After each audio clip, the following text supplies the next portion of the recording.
Hello friends, good morning all of you. सभी का स्वागत है अपने यूट्यूब चैनल की कॉन्सेप्ट पर। तो चल रहे हैं हम अपने टॉपिक इतिहास की तरफ। आज हमारा इतिहास है क्लास 11th का, जिसका चैप्टर का नाम है समय की शुरुआत से। यानी चैप्टर का नाम क्या है? तो चैप्टर का नाम है समय की शुरुआत से। पिछले वीडियो में हम पढ़ चुके थे होमोनॉइड होमोनॉइड की शाखाएं। पिछले जो चैप्टर थे, पिछला जो वीडियोस था हमारा, पिछला जो क्लास था, उस क्लास में हमने पढ़ा हेमनॉइड की शाखा। हेमनॉइड की शाखाएं कितनी होती है? तो हेमनॉइड की 2 शाखाएं होती है। नंबर 1 में आ जाएगा ऑस्ट्रेलोपिथेकस ऑस्ट्रे ऑस्ट्रेलोपिथेकस और नंबर 2 में है, दूसरा है होमो। नंबर 1 क्या है? तो ऑस्ट्रेलोपिथेकस और नंबर 2 क्या हो जाएगा? तो नंबर 2 हो जाएगा होमो। ये नंबर 1 में है और ये नंबर 2 है। ये दोनों किसके भाग है? तो ये दोनों है होमोनॉइड के भाग हैं। तो होमोनॉइड के भाग कल हम पढ़ चुके थे। आज इसी के बारे में कुछ आगे विशेष है। तो हम ऑस्ट्रेलोपिथेकस और होमो में निम्न आधार पर अंतर है। कह रहा है कि इनमें अंतर है कुछ, किसमें? तो इन दोनों के बीच ऑस्ट्रेलोपिथेकस और होमो इन दोनों के बीच कुछ विशेष अंतर पाए जाते थे। तो किस आधार पर इनमें अंतर दिखाई देता था, किस आधार पर इन दोनों में भिन्नताएं थी? तो पहला है कि मस्तिष्क के आकार के आधार पर, यानी पहला क्या? मस्तिष्क के आकार के आधार पर भिन्नता थी। दूसरे में है जबड़ों के आकार के आधार पर भिन्नता हुआ करता था। तीसरा है कि दांतों के आकार के आधार पर भी भिन्नता होती थी। अब किस तरीके से भिन्नता था? तो ऑस्ट्रेलोपिथेकस के मस्तिष्क का आकार होमो की अपेक्षा बड़ा होता था। मतलब ऑस्ट्रेलोपिथेकस का जो मस्तिष्क है उसका आकार होमो की अपेक्षा ज्यादा बड़ा हुआ करता था। जबड़े अधिक भारी हुआ करते थे। मतलब ये जबड़े हैं दांतों के, वो आगे की तरफ निकला होता था। तो किसका? तो ऑस्ट्रेलोपिथेकस का। किसके अपेक्षा? तो होमो की अपेक्षा। तथा दांतें भी अधिक बड़ा हुआ करता था। ये किसकी बातें हैं? तो ये ऑस्ट्रेलोपिथेकस और होमो, इन दोनों के बीच का अंतर है। इन दोनों के बीच विशेष प्रकार के अंतर हुआ करते थे, जो अंतर आपके सामने लिखा हुआ है। ऑस्ट्रेलियोपिथेकस शब्द की जो उत्पत्ति है वो लैटिन भाषा के शब्द ऑस्ट्रल यानी दक्षिणी तथा ग्रीक भाषा के शब्द पिथीकस से हुई है, जिसका अर्थ वानर होता है। जिस तरीके से पढ़े हमने कि ऑस्ट्रेलियोपिथेकस जो है ये किसका पार्ट था? तो ऑस्ट्रेलियोपिथेकस होमोनॉइड का पार्ट था। होमोनॉइड को 2 भागों में विभाजित किया गया था, जिसमें से एक ऑस्ट्रेलियोपिथेकस है और दूसरा होमो है। तो आइए देखते हैं ऑस्ट्रेलियोपिथेकस से क्या है या इसकी उत्पत्ति कहाँ से हुई है। तो ऑस्ट्रेलियोपिथेकस शब्द की उत्पत्ति लैटिन भाषा के शब्द ऑस्ट्रल यानी दक्षिणी तथा ग्रीक भाषा के शब्द पिथेकस से हुई है, जिसका अर्थ वानर होता है। यानी किसका? तो पिथेकस का अर्थ क्या होगा? वानर होता है। और ऑस्ट्रल का अर्थ भी क्या होगा? तो वानर होगा। ऑस्ट्रल जो है वो लैटिन भाषा का शब्द है। ऑस्ट्रल लैटिन भाषा का शब्द है और पिथेकस जो है वो ग्रीक भाषा का शब्द है। तो ऑस्ट्रल कहाँ का? तो ऑस्ट्रल लैटिन भाषा का शब्द होगा और पिथेकस ग्रीक भाषा का शब्द है। और इस दोनों का अर्थ क्या होता है? तो वानर यानी बंदर होता है।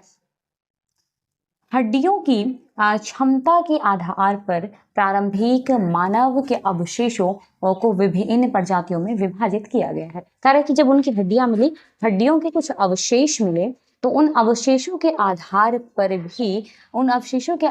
पर भी प्रारंभिक मानव को, यानी प्रारंभिक शुरुआती दौर का जो मानव था, उस मानव को विभिन्न प्रजातियों में विभाजित किया गया है। उदाहरण के लिए देखा जा सकता है कि प्रारंभिक मानव अपनी खोपड़ी के आकार एवं जबड़ों के आकार पर पहचाने जा सकते थे। मतलब प्रारंभिक मानव जो थे उनको किस आधार पर पहचाना जाता था? तो प्रारंभिक मानव को खोपड़ी के आकार और जबड़ों के आकार पर पहचाना जाता था। अगला है कि होमोनॉइड शब्द होमोनॉइड के पदचिन्ह के जीवाश्म लैतोली तंजानिया से प्राप्त हुई है। ये लैतोली तंजानिया शहर यानी देश का शहर का नाम है। लैतोली तंजानिया क्या है? तो लैतोली तंजानिया शहर का नाम है। तो होमोनॉइड के पदचिन्ह, यानी होमोनॉइड का जो कोई जीवाश्म था, पदचिन्ह था, तो होमोनॉइड के पदचिन्ह के जीवाश्म हेमोनॉइड के पद चिन्ह के जीवाश्म कहाँ से प्राप्त हुए? तो हेमोनॉइड के पद चिन्ह के जो जीवाश्म है ये प्राप्त कहाँ से हुए? तो लैतौली तंजानिया से। लैतौली तंजानिया एक शब्द शहर है, शहर का नाम है, इसमें कंफ्यूज होने की कोई जरूरत नहीं है। तथा हादार इथियोपिया, हादार इथियोपिया से प्राप्त हड्डियों के जीवाश्मों से यह पता चलता है कि तत्कालिक मानव दो पैरों पर चलने लगा था। कह रहे हैं कि कुछ हड्डियों के साक्ष्य मिले, उन हड्डियों के साक्ष्य से यह पहचाना गया, कुछ हड्डियों के साक्ष्य भी मिले और इन हड्डियों के साक्ष्य से यह पहचाना गया कि प्रारंभिक मानव जो है वो किस पर, दो पैरों पर स्पष्ट खड़े होकर चलना शुरू कर दिया गया। ये साक्ष्य कहाँ से मिला? तो ये साक्ष्य हादार यानी इथियोपिया से मिला था। हादार इथियोपिया से मिला था। हादार इथियोपिया भी शहर का नाम है। यहाँ पे कुछ शहरों के नाम बहुत ही अटपटे से हैं तो इन्हें याद कर लेना आवश्यक है।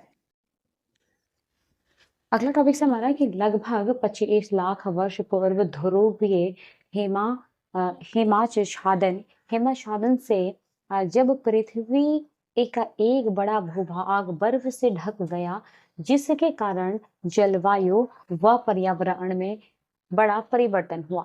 कह रहे कि है क्या?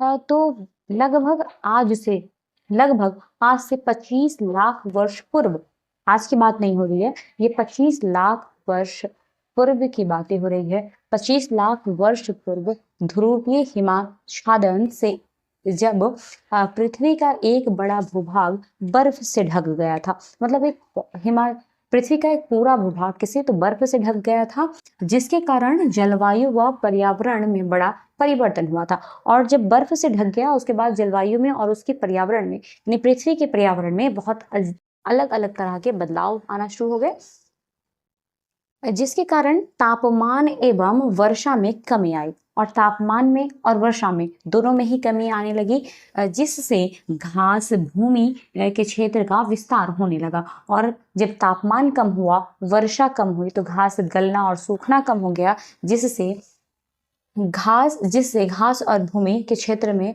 विस्तार हुआ और ये घास बढ़ना शुरू हो गया और ऑस्ट्रेलियोपिथेकस धीरे धीरे विलुप्त हो गए। और इसी प्रक्रिया के दौरान ऑस्ट्रेलियोपिथेकस धीरे धीरे पूर्ण तरह से विलुप्त हो गए और इसके स्थान पर उनकी दूसरी प्रजाति होमो का उद्भव हो गया। मतलब आज से 25 लाख वर्ष पूर्व पहले ऑस्ट्रेलियोपिथेकस समाप्त हो गया और उसके बाद होमो उद्भव में आया, यानी होमो जो प्रजाति है, जो आज होमो यानी ह्यूमन जो आज है, उस प्रजातियों का उद्भव हुआ। होमो क्या है? तो होमो लैटिन भाषा का शब्द है। होमो कहाँ का शब्द होगा? तो होमो जो है वो लैटिन भाषा का शब्द है, जिसका अर्थ आदमी होता है।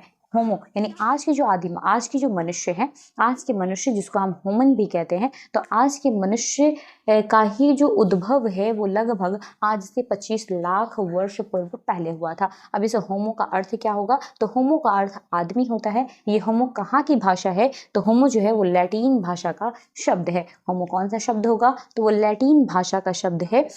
वैज्ञानिकों ने होमो को कई प्रजातियों में विभाजित किया है। अब अलग अलग वैज्ञानिकों ने होमो को कई प्रजातियों में विभाजित कर दिया, बांट दिया, जिसमें से पहली प्रजाति क्या होगी? तो होमो हैबिलिस, दूसरा हो जाएगा होमो एरेक्टस,